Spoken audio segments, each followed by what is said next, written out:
Alright, so this is going to be a quick rundown of everything that I got for Christmas, and this also includes some things that my brother got. So without further ado, and in no particular order, number 1, the Marvel Legends Danny Ketch Ghost Rider. Overall, I really like this figure.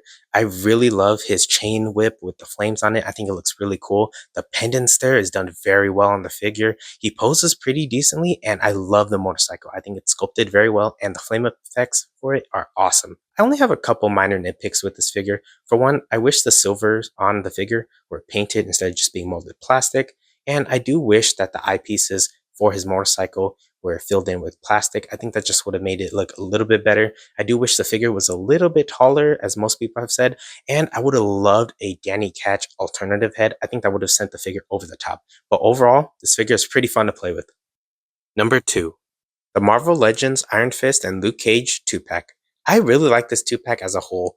I really like Iron Fist. I think for Marvel Legends, he poses very well. My few minor nitpicks are that there's some paint issues on the forearms for me, and also the dragon symbol I wish was bigger, and also it just doesn't seem like it has a finish on it, which I think is really weird. But I love all of his accessories. Luke Cage, I really like his build, although I do wish that they did the arms a little bit differently with the shoulders, and I wish he came with the silver cuffs that they advertised on the image. And also, I wish he came with the pair of normal fists. But I really do like his brass knuckles. I do think they look cool. Also, his articulation, especially for his neck, is done pretty decently. Overall, I think it's a pretty decent 2-pack. Number 3, the Mafex Winter Soldier. Overall, I really like this figure, even though he is my first Mafex figure. I think he poses very well, his aesthetic is great, and I love the amount of accessories he comes with the different head sculpts and also hand options. However, I do think that if they had given him guns, like he used in Captain America Winter Soldier, it would have sent this figure over the top. All in all, I think this figure is amazing. Number 4, the G.I. Joe Classified Series Retro Cobra Commander. I love so many things about this figure. I love the metallic and reflective visor, I love the classic color scheme, and the amount of accessories he comes with is awesome. The one thing I really don't like about the figure is this symbol on his torso, as I wish it was a lot bigger and it was a brighter red so we could see it much better. But overall, I think this is an awesome retro Cobra Commander. Number 5, the Star Wars Black Series Mandalorian Q90. Now, this figure is pretty cool. I don't really collect a ton of Star Wars stuff, but I do really like their mercenaries and also droids, and this guy fits the bill perfectly. He has a surprising amount of articulation, and I love the sculpt on him. He has that tactical, badass look to him, but he also has that alien look to him as well. Overall, I think this guy is pretty cool if you could pick him up for cheap. Number 6, the Toy Notch Astrobots Argus. Yes, this figure can hit this pose right here, and he can maintain it, which I love. The articulation is where it's at on this figure. He also has really good sculpting to maintain his robot appearance. He articulates so well. He has individually articulated fingers, and he has so many points of articulation. This figure is so fun to just take and put into different move sets, and he's just so awesome to pose. Number 7, the McFarlane Aquaman Stealth Suit. Overall, this figure's not anything too special. It was at Ross for about like $5 or $6 that my dad got for me, but I do really like the paint and sculpt on this figure. The Jason Momoa head is just okay, and the trident is kind of cool, but the main thing is the sculpt and paint on this figure. It has a really nice dark turquoise, and also the gunmetal silver looks really nice. Overall, it's nothing too special, but I still think it's pretty cool. Number 8, the Operation Monster Force Urban Operations Delta Red. Across the board, this figure has so many accessories to it that I can't even display all of them on a one figure, and it's just so awesome that they provided this amount of different accessories and display options. There are so many different vest pieces that you could take in and out. The shoulder pieces are removable, so you could have this guy armored up to the T or even stripped down a little bit more. This figure is amazing. My only real complaint with this figure is the fact that for the neck piece, it's made of a little bit more of a malleable plastic piece, and it could just be an issue on my end, but I did have some scraping issues and potential breakage issues when I was trying to put on the alternative heads. But overall, this figure is amazing. Number 9, the Jada Toys Bela Lugosi Dracula. I have almost all the Universal monsters from Jada Toys, so this was a really nice find for me. My dad also found this one at Ross, and I really like this figure since I now have a Dracula for my collection. My only real complaint about this figure is that I wish the head sculpt was a little bit different, so it had more of like a fang snarl face, but as it is, I think this figure is pretty cool. Number 11, the Jada Toys M Bison. Everything you've heard about this figure is true. He articulates great, the wired cape is awesome, and the whole aesthetic of the figure is just tiptoe awesome, honestly.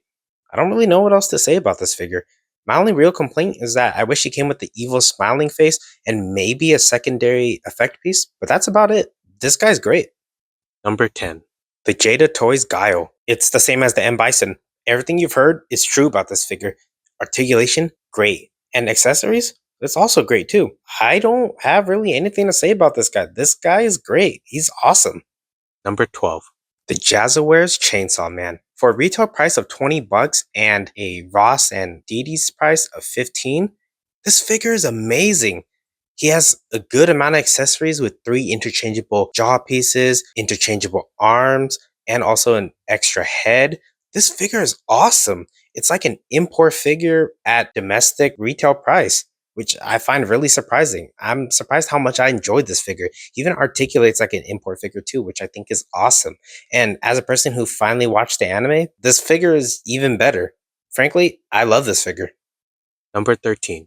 The Neca Ultimate Child's Play Chucky. This guy comes with so many accessories, and even for a small Chucky figure, he articulates very, very well. I'm so glad that I have this figure in my collection now, and I love posing this guy with his different accessories, head sculpts.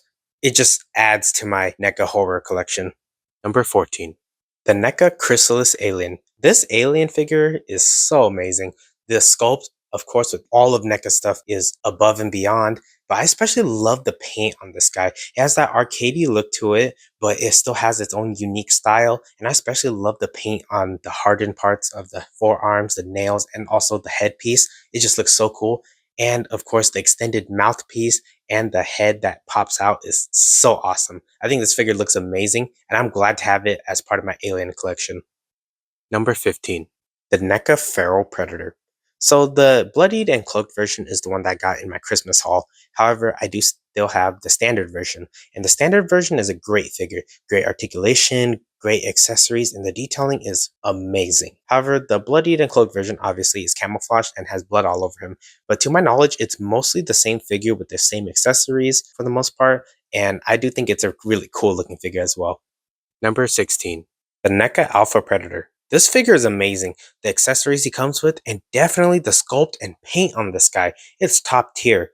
Neca's always done an amazing job with it, but I feel like with this figure, it's just something else to a whole nother level. Like the color shift between the blue and the grays on the character's skin and also the hair is just amazing. The intricate detailing pieces on the bones and on the armor, it's just amazing. Honestly, this figure is so detailed and he articulates pretty good too.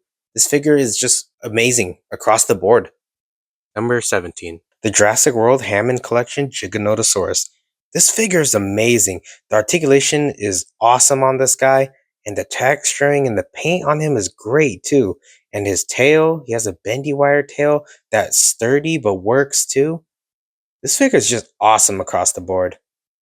And a special thanks to my friend who got me this magnifying glass and lamp that attaches to a desk. And, of course, these wireless microphones that I've been using throughout the video and I'm going to be using from now on. Thanks, bro. So if you're still watching, I'm assuming at this point you finished the video. First of all, I want to thank you very much for viewing my video and consider liking and also subscribing so that way you can stay in tune with my channel. But with that said, I've been Figuristic Productions. I thank you for watching. I'll see you on the next one.